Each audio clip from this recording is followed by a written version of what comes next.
আজকের ঈদ মিলাদুন্নবী উপলক্ষে আয়োজিত এই র্যালির পূর্ব আলোচনায় বিস্তর বহুত লম্বা তালিকা উলামায়ে কেরামগুলোর আমি দেখছি।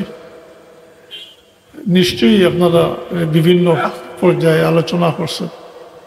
এখন আজান হয়ে গেছে, আর লম্বা কিছু হওয়ার কোনো সুযোগও নাই। আর তো এর মধ্যে গরমও, এর ফলে র্যালি হইত নামাজের ফলে।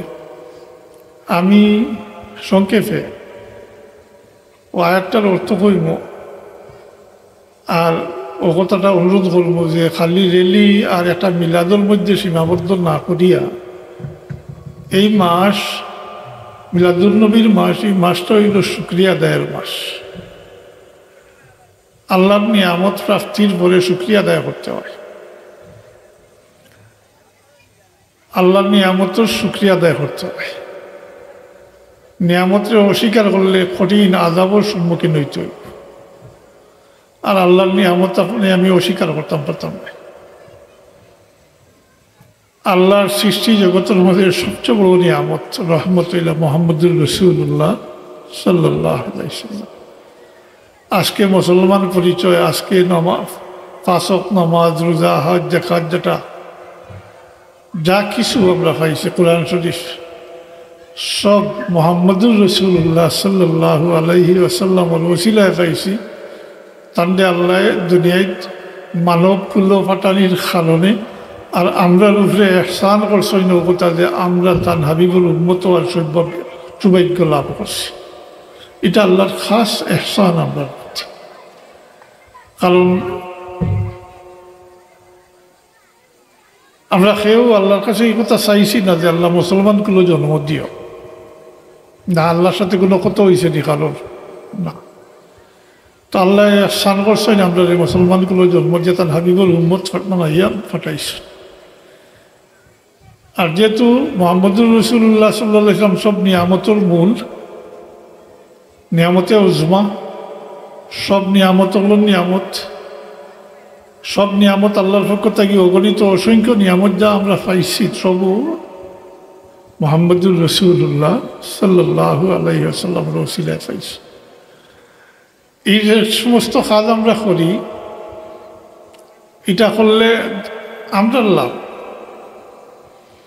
আমরা ইবাদত বন্দেগী করিয়া যা কিছু আমল করব, আল্লাহ এখন তোমরা নিজে যা কিছু আমল করছো ইতিমধ্যে, আর যা কিছু আমল করবা তারটা কি উত্তম হইব আমার হাবিবে মুকাররম দ্বারা তোমরা রূপে যে আমার রহমতের পরিপূর্ণতা লাভ করছো, এবং আমি যে তোমরা রূপে অনুগ্রহ করছি আমার হাবিবে মুকাররম দ্বারা, তাই তোমরা খুশি বানাও। যে আয়াত পড়ছি এটার আমি সংক্ষিপ্ত অর্থ কইয়ার, কুল বিফাদলিল্লাহি ওয়া বিরহমাতিহি ফাবিযালিকা ফালিয়াফরাহু, তোমরা খুশি বানাও এটা পাইয়া। হুয়া খায়রুম মিম্মা ইয়াজমাউন, এটা তোমরা লাগি উত্তম হইব তোমরা যা কিছু কামাই করছো, যা কিছু আমল করছো ইতিপূর্বে, যা কিছু আমল করছি আমরা, আর ভবিষ্যতে যা কিছু আমল করব এর থেকেও উত্তম হইব আমরা যদি এই নিয়ামত হওয়ার পরে খুশি জাহির করি, খুশি বানাই। এই তাগিদে সংক্ষিপ্ত কথা হইল আমরা যা কিছু করি আল্লাহ রসুল্লার দুনিয়ায় আল্লাহ ফাটানির কারণে তার মাধ্যমে আমরা সব নিয়ামত পাইছি, এর লাগি শুকরিয়া আদায় করি। আমরা লাগি এটা আল্লাহর হাবিবর শান আমরা কি বাড়াইব। আল্লাহ পরবর্তীকালে আলমে বলেন ওয়ালাফানা লাখা জিকরাক, ও আমার হাবিব আপনার লাগিয়ে আপনার শান দিয়ে আমি বুলন্দ করে দিছি, আপনার জিকির দিয়ে আপনার আলোচনারে বুলন্দ করে দিছি। আমরা কি করব, এটা আমরার ফায়দা। এর লাগি শুকরিয়া আদায়ের সংক্ষেপে কইতাম চাইয়ার কথা, শুকরিয়া আদায় করার মাধ্যম আছে। আল্লাহ নিয়ামত হওয়ার ফলে শুকরিয়া আদায় করার সবচেয়ে উত্তম মাধ্যম যেটা, এটা দেখা যায় হাদিস শরীফ মোতাবিক, যে রোজা রাখা, ওটা রোজার মাধ্যমে। কারণ রোজা বেরিয়া ইবাদত, রোজার মধ্যে কোনো রিয়া নাই, দেখাইবার কোনো কিছু নাই। আপনার ঘরে খানি আছে, আপনি খাইতে না, গফ করার বা দেখাইবার মতো কিছু নাই। এলে বেরিয়া এবাদত করেন রোজারে। আর আল্লাহ রবিবেদ নিজে প্রত্যেক সোমবারে রোজা রাখতা জিকানির ফলে জবাব দিছেন যে এই দিন আমার উপরে, এই দিন আমি জন্মগ্রহণ করছি আর এই দিন আমার উপরে কোরআন শরীফ নাজিল হয়েছে। তা আল্লাহ রবিবের শুক্রিয়া আদায় করতে রোজা রাখিয়া।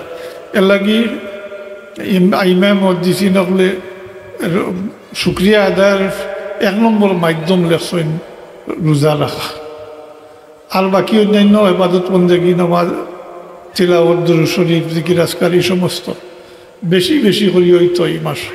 খালি একটা মহফিলের মাঝে সীমিত করলে আমরা নিজেরা ঠকাই। এর লাগি আমি অনুরোধ করব বাড়ির মহিলাগুলোরে এই খবরও জানাইতাম। আর এই মাস ব্যাপী সদকা খয়রাত অন্তর থাকি সদকা খয়রাত করতা, আর বেশি বেশি দুরূদ শরীফ এই সমস্ত জারি থাকতো। বরং পারলে ঘরে ঘরে মিলাদ শরীফ কায়েম করতা। আল্লাহ আমরা তৌফিক দৌকা। আর আপনার ইসাই প্রচেষ্টা, এই মেহনত আল্লাহ কবুল ফরমাউকা। আর এই সিনটা আল্লাহ তার হাবিবর দরবারও পৌঁছাই দৌকা। ও আল্লাহর দরবারও কামনা করি। ওমা আলাইনা ইল্লাল বালাগ। সাল্লাল্লাহু আলা সাইয়্যিদিনা ওয়া মাওলানা মুহাম্মদ ওয়া আলা আলিহি ওয়া আসহাবিহি ওয়া সাল্লাম। এখন কি তো